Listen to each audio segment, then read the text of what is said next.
নমস্কার, ইন্ডিয়ান এগ্রিকালচারে আবার আপনাদের স্বাগত। তো আবার চলে এলাম আরেকটা নতুন চাষ নিয়ে আপনাদের দেখাতে। তো এখন আমাদের এখানকার মার্কেটে যে দাম সেটা কিন্তু মারাত্মক রকমের। তো আপনাদের ওখানের এই জিনিসটার দাম কেমন বা এই চাষটার দাম কেমন সেটা আপনারা অবশ্যই কমেন্টে জানাবেন। তো চাষটা আপনাদের দেখাই, তো সেই জায়গায় আপনাদের তারপরে বলবেন যে আপনারা কমেন্টে যে কীরকম এর দাম। আমি ক্যামেরাটা রোটেট করছি, তারপর আপনারা দেখাচ্ছি। আর এই ভিডিওটা যদি ভালো লাগে তাহলে কিন্তু চ্যানেলটাকে অবশ্যই সাবস্ক্রাইব করে দিবেন আর লাইক শেয়ার কমেন্ট করতে ভুলবেন না। এই দেখুন সেই চাষ, এর দাম এখন মার্কেটে কেমন সেটা আপনারা বলবেন। এটা হচ্ছে যে লাউ শাক বা লাউ ডাঁটার চাষ। এই লাউ ডাঁটার দাম মার্কেটে কিন্তু প্রচুর হাই, সেটা আপনারাও জানেন। তাই এই চাষটা যদি আপনারা করতে পারেন তাহলে কিন্তু সব সময় এর দাম পাবেন একটা ভালো রকমের। কারণ এই লাউ শাক বা লাউ ডাঁটার দাম কিন্তু কখনোই 10 টাকার নিচে নামে না। 3টে করে ছোট ছোট ডগা বাঁধা থাকে, যেটাকে বলা হয়, সেইটা দাম হয় 10 টাকা। তো এই চাষটা কিন্তু আপনারা যদি করতে পারেন, এটা কিন্তু একটা, আর এর ডিমান্ড সব দিন হাই।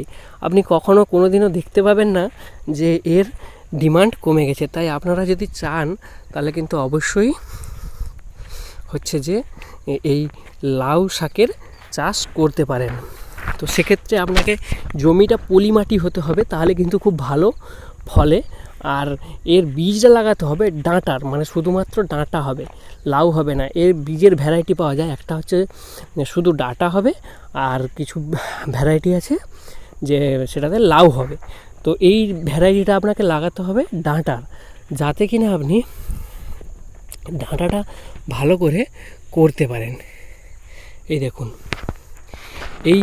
এই চাষটা যদি আপনি করতে চান তাহলে কিন্তু করতেই পারেন। সেক্ষেত্রে আপনাকে কিন্তু জমিটাকে রেডি করে বীজগুলোকে বসাতে হবে, এটাই হচ্ছে মেন।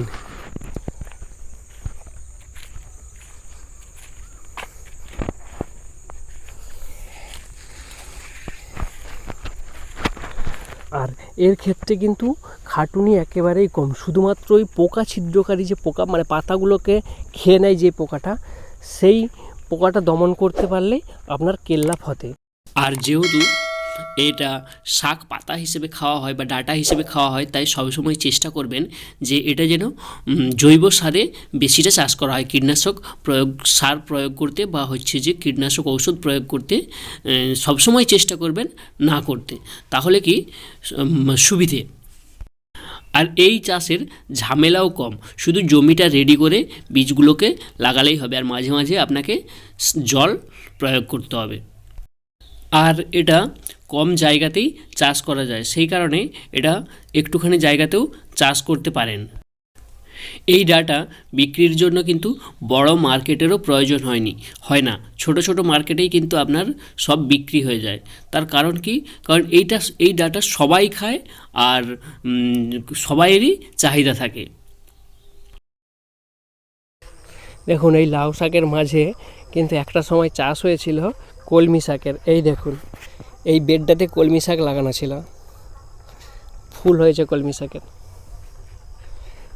এখানে দুটো ফসল একসঙ্গে হয়েছে, মানে প্রথমে কলমি শাক চাষ করা হয়েছে, তারপর কলমি শাকগুলোকে কেটে নেওয়ার পর সেই জমিতেই আবার লাউ ডাঁটা লাগিয়ে দেওয়া হয়েছে। মানে বুঝতেই পেরেছেন যে একবার জমিটাকে চষে রেডি করে নিলে তাতে দুটো ফসল পাওয়া যাচ্ছে।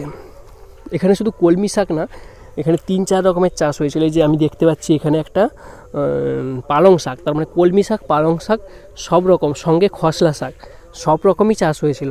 তারপর লাউয়ের ডাঁটা লাগানো হয়েছে। তার মানে একসঙ্গে 3 থেকে 4 রকম ফসলের মানে বিক্রি করে তার লাভটা কিন্তু আপনি ঘরে তুলতে পারবেন।